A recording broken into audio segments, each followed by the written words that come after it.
Welcome বন্ধুরা, কেমন আছো সবাই? আশা রাখছি ভালো আছো। আল্লাহ তাআলার রহমতে আমরাও ভালো আছি। সবাইকে ওয়েলকাম জানিয়ে আজকের পর্ব শুরু করছি। আজকে যে রেসিপিটি খাওয়াইছি আমি আমার মেয়েকে, সেটা হচ্ছে মিল্কশেক। তো মিল্কশেক বানানোর জন্য প্রথমে আমি 3টা আমন্ড বাদাম ভিজিয়ে রেখেছি। এখন আমন্ড বাদামের উপরের খোসাটা ভালো করে ছাড়িয়ে নিচ্ছি, নয়তো বাচ্চার মুখে এটা আটকে যাওয়ার চান্স থেকে যাবে। তাই খোসাগুলো ভালো করে ছাড়িয়ে নিচ্ছি। বাদামে রয়েছে প্রচুর পরিমাণে এনার্জি, যেটা বাচ্চাদেরকে সারাদিনের এনার্জিতে ভরপুর করে তোলে। এবং বাদামে ভিটামিন ই থাকে। কাঠবাদামে রয়েছে ম্যাগনেসিয়াম, আয়রন, ফসফরাস, পটাশিয়াম ও সোডিয়াম এবং জিঙ্ক। তাই এখানে আমি 3টে কাঠবাদাম ব্যবহার করেছি।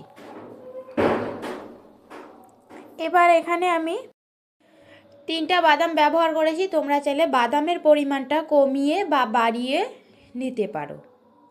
তো এরপর হচ্ছে এখানে একটা আপেল এবং একটা কলা নিয়েছি। কলাটার খোসা ভালো করে ছাড়িয়ে নেব। এখানে একটা খুব সুন্দর মিষ্টি পাকা কলা নিতে হবে, যেহেতু বাচ্চারা খাবে তাই বাচ্চাদের কথা মাথায় রেখে কিন্তু কলাটা বা আপেলটা ব্যবহার করতে হবে। তো কলাটাকে আমি ভালো করে পিস পিস করে কেটে নেব। তার আগে কলার যে 2 সাইড আছে, সাইড দুটো আমি কেটে ফেলে দেব। তারপর আমি কলাটাকে ভালো করে পিস পিস করে কেটে নেব। কলায় রয়েছে প্রচুর পরিমাণে পটাশিয়াম। পাকা কলা খেলে বাচ্চাদের ঘুম ভালো হয় এবং বাচ্চাদের মনও ভালো রাখে। কলায় প্রচুর পরিমাণে প্রোটিন ও ভিটামিন পুষ্টিগুণ রয়েছে। কলায় উচ্চ পরিমাণে ক্যালসিয়াম, ম্যাগনেসিয়াম। প্রতিদিন একটা করে কলা যদি বাচ্চাকে খাওয়াতে পারেন তাহলে বাচ্চাদের স্মৃতিশক্তি বাড়িয়ে তুলবে।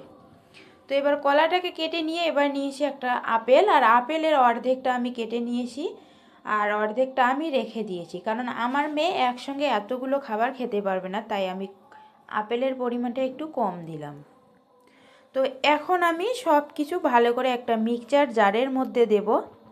আর মিক্সচার জারের মধ্যে দিয়ে এখানে আমি পরিমাণ মতো দুধ দিব। কেউ 1 গ্লাস দুধ দিতে পারেন বা কেউ 1 কাপ দুধ দিতে পারেন। আমার মেয়ে যেহেতু একটু কম পরিমাণে খাবার খায়, তো আমি সেই কারণে হাফ গ্লাস দুধ দিয়ে দেব। এখন এখানে গরুর দুধটা ব্যবহার করেছি। সেই গরুর দুধটা আমি আগে থেকে গরম করে দেন ঠান্ডা করে নিয়েছি। তবে এই মিল্ক শেকটা যারা বাচ্চাদেরকে খাওয়াতে চান তারা অবশ্যই কিন্তু 1 বছর ওয়েট করবেন। 1 বছরের ঊর্ধ্বে বাচ্চাদেরকে এই মিল্ক শেকটা খাওয়াবেন। 1 বছরের নিচের বাচ্চাদেরকে এই মিল্ক শেকটা না দেওয়াই ভালো।